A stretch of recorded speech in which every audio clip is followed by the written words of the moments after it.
Welcome back to English with Daniel and Andrew, the podcast where we talk about English like two real people and not like a grammar textbook. And if you are here for the first time, then welcome. You are going to love it here. We promise we make this stuff actually enjoyable.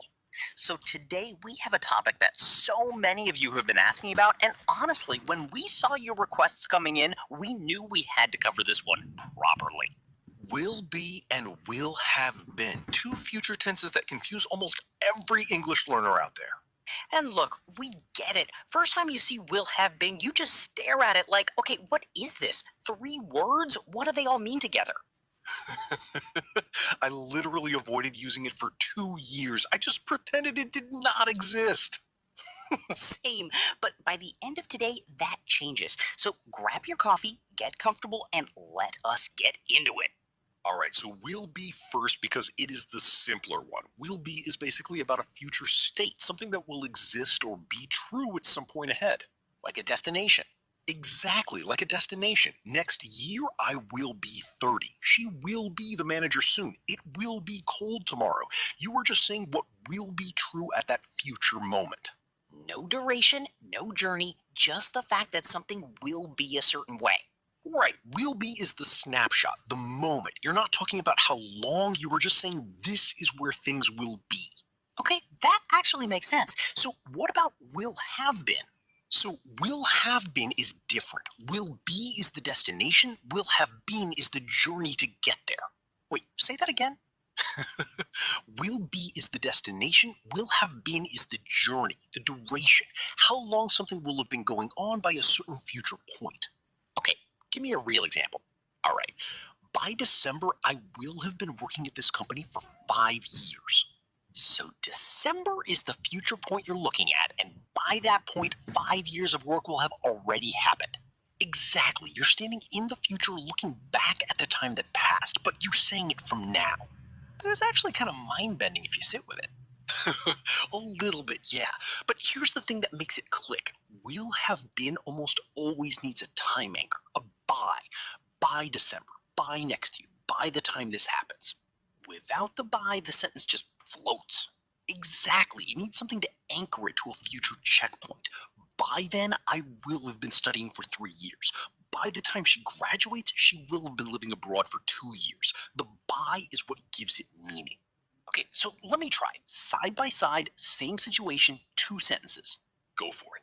First one. Next year, she will be the team leader. Destination. She will arrive at that position. Clean snapshot. Second one. By next year, she will have been working toward this promotion for 3 years. Journey. 3 years of effort that will have happened by that point. One captures the moment, the other captures everything that led to it. And here is something I love about will have been that nobody talks about. It is the tense of milestones, of pride, of recognizing hard work. Oh, that is...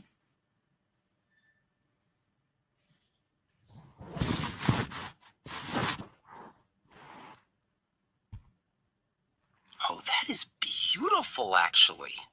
Like, think about this. By the time I finish this degree, I will have been studying for 4 years. There is real weight in that sentence, real effort behind it. It is not just grammar, it is almost like a feeling. Exactly. Will have been carries the weight of time. Will be just states the next stop. Okay, common mistakes, because people mess these up constantly. Oh, yes. Mistake number one, using will be when you need will have been. Like saying, next year I will be working here for 5 years. That sounds off because you were talking about duration, but using the wrong tense. It should be, by next year, I will have been working here for 5 years. Right. Mistake number two, forgetting the time anchor. Just saying, I will have been studying. Studying until when? By when? The sentence needs a by to land properly. And mistake number 3? Overthinking it.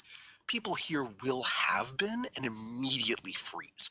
But if you just remember destination versus journey, you will always pick the right one.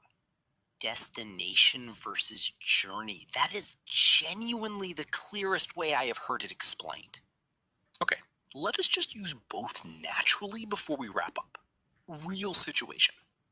Okay, my friend is training for a marathon right now. Go on. By race day, she will have been training for 6 months.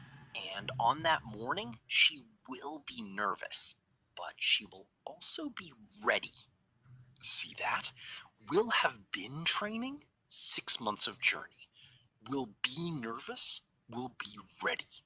2 snapshots on race day. 1 conversation, both tenses, no grammar lesson needed. That is the goal.